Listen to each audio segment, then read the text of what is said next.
The stagecoach rolled to a stop in a cloud of dust, and Katherine Adams clutched her handkerchief as tears streamed down her face. 3 days ago, she had been a hopeful bride. Now she was being returned to Willow Creek like damaged goods, with nothing but shame and a trunk full of dreams that would never come true. It was 1875, and the promise of a new life had turned bitter.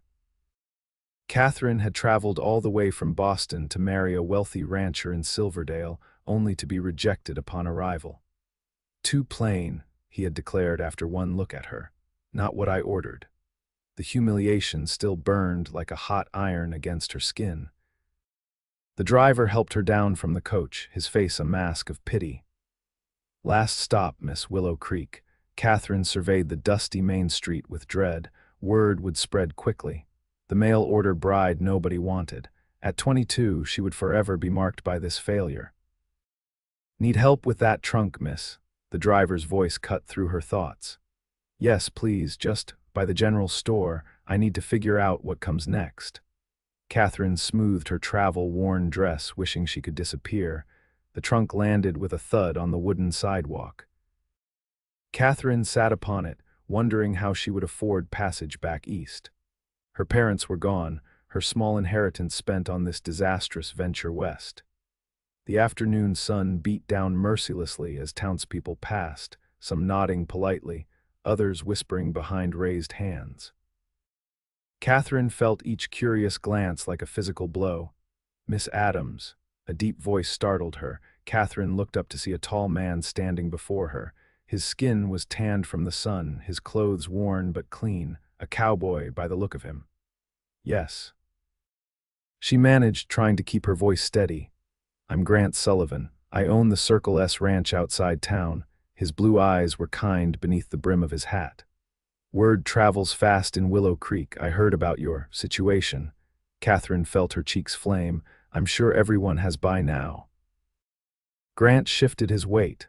"I could use help at my ranch. My sister Martha used to keep house, but she got married last month and moved to Denver. I've got a spare room and it's honest work." Katherine studied him warily.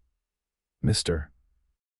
Sullivan, I appreciate the offer, but I've learned to be cautious about propositions from men I don't know." A small smile crossed his face. "Fair enough. Martha would skin me alive if she knew I wasn't being a gentleman. How about this? You can meet Mrs. Wilson from the church before deciding. She can vouch for me." An hour later, after a reassuring conversation with the motherly Mrs. Wilson, Katherine found herself in Grant's wagon, her trunk secured in the back. The alternative, being stranded without funds in a town already buzzing with gossip about her rejection, seemed worse than taking a chance on Grant Sullivan's offer. "It's not much," Grant said as they bounced along the rutted road, "but it's peaceful. 40 acres, a small herd of cattle, some chickens. The house needs a woman's touch, I won't lie." Katherine's hands twisted in her lap. "I'm grateful for the opportunity, Mr. Sullivan. I promise I'll earn my keep." "Grant," he corrected. "We don't stand on ceremony at Circle S." As they crested a hill, Katherine caught her first glimpse of her new temporary home. The ranch house was modest but solid, with a wide porch and smoke curling from the chimney. A barn stood nearby and pastures stretched toward distant mountains. "It's lovely," she said, meaning it. Grant's weathered face softened. "My pa built it with his own hands, been adding to it ever since I took over." Inside, Katherine discovered that "needs a woman's touch" was a generous understatement. Clothes were draped over chairs, dishes piled in the sink, and dust covered every surface. But the bones of the place were good sturdy furniture, a large stone fireplace, windows that let in plenty of light. "Your room is this way," Grant said, leading her down a short hallway. He opened a door to reveal a small but pleasant bedroom with a narrow bed, a chest of drawers, and a window overlooking the pasture. Katherine stepped inside, relief washing over her. A place to call her own, if only temporarily. "I'll get your trunk," Grant said, disappearing back to the wagon. When he returned, Katherine was surprised when, instead of leaving her trunk in her room, Grant carried it past her door and into what was clearly his own bedroom at the end of the hall. "Mr. Sullivan." she questioned, following him. Grant set the trunk down beside his own larger one at the foot of his bed. When he turned, he must have seen the alarm on her face. "It's not what you're thinking," he said quickly, his face reddening beneath his tan. "Your trunk's lock is broken. Noticed it when I loaded it. There are valuable things in there, I reckon, and I want to make sure they're safe. My room has the only lock in the house." He pointed to the door where a solid bolt was installed. "I sleep with my door locked at night, old habit from when we had trouble with rustlers." Katherine felt foolish for her assumption. "I apologize for misunderstanding. No need, you don't know me yet." Grant removed his hat, revealing dark blonde hair. "I give you my word as a gentleman, Miss Adams, you're safe here." That first night, Katherine lay awake in her new bed, listening to the unfamiliar sounds of the ranch cattle lowing in the distance, the creak of the house settling, the hoot of an owl. She thought of her trunk, sitting beside Grant's bed. Inside were her few precious possessions, her mother's locket, letters from her childhood friend, the wedding dress she'd never worn. Morning came early on the Circle S. Katherine woke to the smell of coffee and the sound of boots on the wooden floor. She dressed quickly and found Grant in the kitchen, frying bacon. "Hope you slept well," he said, sliding a plate toward her. "After breakfast, I can show you around." The tour revealed a ranch that ran efficiently despite its bachelor state. Grant had two hands who lived in the bunkhouse: Hank, an older man with a white beard and weathered face, and Louis, a young Mexican cowboy with a ready smile. Both men tipped their hats respectfully to Katherine. "Miss Adams will be keeping house," Grant explained. "So mind your manners and wipe your boots." "About time we had some civilizing influence," Hank said with a wink. Katherine threw herself into her new role with determination. She scrubbed floors, washed windows, and organized the pantry. By the end of the first week, the house was transformed. Grant said little, but she caught him looking around in wonder at meals. "Haven't seen the place this clean since Martha left," he commented one evening as they sat at the now polished dining table. "You've worked wonders, Miss Adams." "Katherine," she corrected with a small smile. "We don't stand on ceremony at Circle S, remember?" His answering smile made something flutter in her chest. As days turned into weeks, Katherine found herself settling into life at the ranch. She planted a small vegetable garden, learned to make sourdough bread from a recipe Mrs. Wilson shared, and even helped with the chickens. The work was hard but satisfying, and she went to bed each night pleasantly tired. Grant remained respectful and distant, though unfailingly kind. Each night, he retreated to his room where her trunk sat beside his, locking the door as promised. Katherine tried not to think about her belongings so close to where he slept. One afternoon, while Grant and the hands were out checking the herd, Katherine found herself dusting the bookshelf in the main room. To her surprise, it held volumes of Whitman, Thoreau, and even Shakespeare alongside practical guides to ranching and animal husbandry. "Find anything interesting?" Grant's voice startled her. He'd returned earlier than expected, his shirt damp with sweat from the day's work. Katherine held up Leaves of Grass. "I wouldn't have taken you for a poetry man, Mr. Sullivan. There's a lot about me you don't know yet." His eyes held hers for a moment longer than necessary. "My mother was a schoolteacher before she married Pa. She made sure I had an education, even out here." "She sounds like a remarkable woman." She was. A shadow crossed his face. "Lost her to fever 5 years ago. Pa followed a year later." "I'm sorry," Katherine said softly. "I lost my parents too, father to the war, mother to grief afterward." Something shifted between them in that moment of shared understanding. That evening at supper, their conversation flowed more easily. Grant told stories of growing up on the ranch, and Katherine shared memories of Boston. As May turned to June, the days grew longer and warmer. Katherine began taking her mending to the porch in the evenings, enjoying the sunset while Grant smoked his pipe nearby. Sometimes they talked, sometimes they sat in comfortable silence. One such evening, Grant cleared his throat. "Been meaning to ask you something, Katherine." She looked up from her stitching, noticing how the golden light caught in his hair. "Yes, there's a social at the church this Saturday. Thought you might like to go, meet some folks from town." He tapped his pipe against the porch rail. "Might be nice for you to have some female company for a change." Katherine hesitated. The idea of facing the townspeople, who surely knew her story by now, made her stomach clench. "I'm not sure I'm ready for that." Grant studied her face. "Is it because of what happened with that rancher?" Katherine lowered her eyes. "People talk. I don't want to be a spectacle."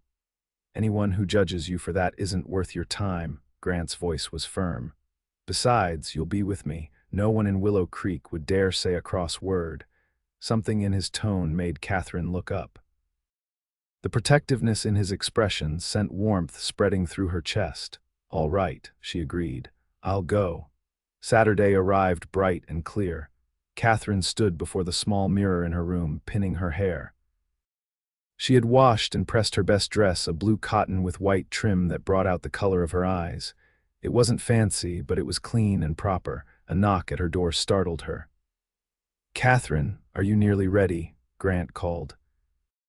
She opened the door and found him standing there in clean black trousers and a pressed white shirt, his usual cowboy hat replaced by a newer one.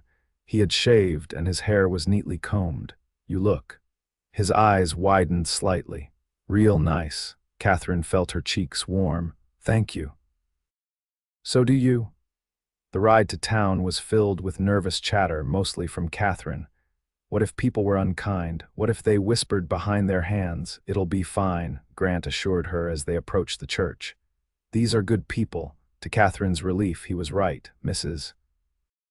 Wilson greeted her with a warm hug, and several women immediately drew her into conversation about the quilting circle and upcoming harvest festival. If anyone remembered, she was the returned mail-order bride. They didn't show it. "You must be Miss Adams," said the Reverend's wife, a plump woman with kind eyes. "We've heard how you've brightened up Grant's place. That man needed looking after." "I'm just the housekeeper," Katherine clarified quickly. The woman's eyes twinkled. "Of course, dear, for now." Before Katherine could respond, fiddle music started up and Grant appeared at her side. "Would you care to dance, Miss Adams?" Katherine hadn't danced since before her parents died, but something about the music and the festive atmosphere made her bold. "I'd be delighted, Mr. Sullivan." Grant led her onto the floor with surprising grace for a cowboy. His hand was warm at her waist, his steps sure as they moved through the pattern of the dance. "You dance well for a rancher," she teased. "My mother insisted," he replied with a grin. "Said no son of hers would clump around like a bear." They danced 3 more times before taking a break for lemonade. Katherine found herself enjoying the evening far more than she had expected. When Grant was pulled away to discuss cattle prices with another rancher, she sat with a group of women who treated her like an old friend. "That Grant Sullivan is a good man," whispered Mrs. Peterson, an elderly woman with bright eyes. "Been turning down eligible girls for years. Never seen him look at anyone the way he looks at you." Katherine nearly choked on her lemonade. "We have a business arrangement, nothing more." "If you say so, dear." Mrs. Peterson patted her hand. "But a woman my age recognizes that look." The ride home was quiet, both Katherine and Grant lost in their thoughts. The moon was high, bathing the landscape in silver light.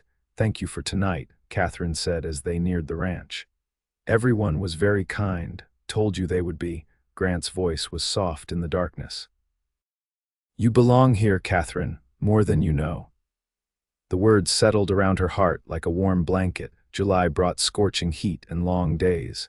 Grant and his hands worked from dawn until dusk, moving cattle to better pasture and making repairs before winter. Katherine kept the house cool as possible, preparing cold meals and keeping buckets of well water ready. One particularly hot afternoon, she was hanging laundry when she heard a commotion from the barn. Grant's voice called out sharply, followed by Hank shouting for help. Katherine ran toward the barn, her heart pounding. Inside, she found Grant pinned beneath a fallen beam, his face twisted in pain. Lewis and Hank were struggling to lift the heavy wood. "What happened?" she gasped, rushing to them. Beam gave way. Hank grunted. Need more strength. Katherine positioned herself beside Lewis. On three, she commanded, grabbing the beam. Together, the three of them managed to lift it enough for Grant to drag himself free. His leg was bleeding badly, a deep gash running from knee to ankle. Without hesitation, Katherine tore strips from her apron and bound the wound tightly. "We need to get him to the house," she said, her voice steadier than she felt. "Lewis, ride for the doctor."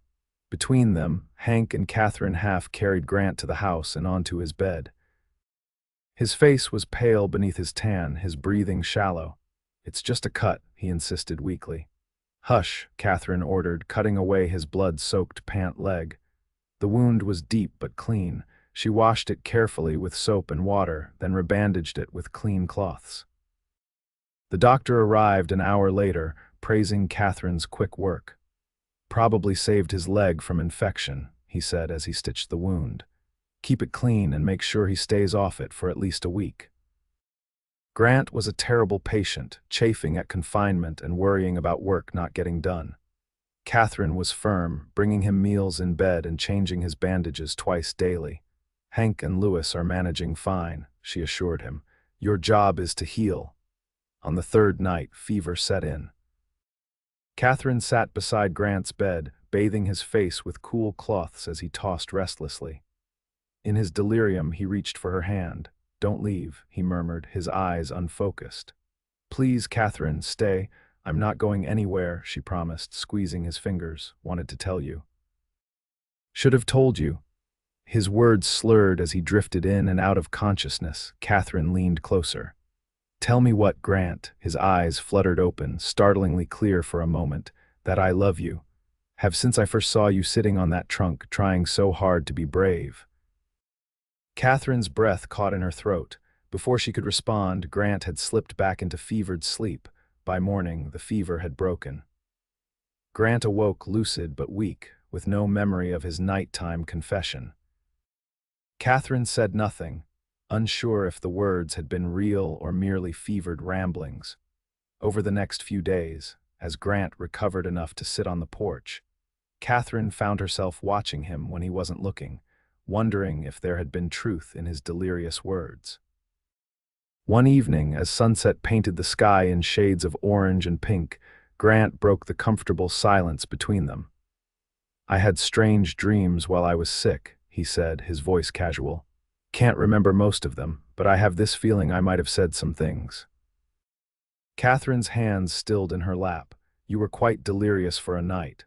Grant turned to look at her directly. "Did I say anything important?" The moment stretched between them.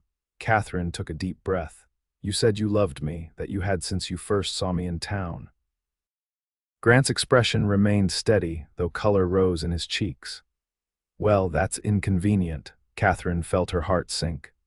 "I understand. Fever makes people say all sorts of nonsense. Inconvenient," Grant interrupted, "because I was planning to court you properly before telling you that." His eyes held hers. "Doesn't make it any less true, though." Katherine stared at him, unable to form words. Grant reached across the space between their chairs, taking her hand in his. "I never expected you, Katherine Adams. Never thought I'd find someone who could make this house feel like a home again.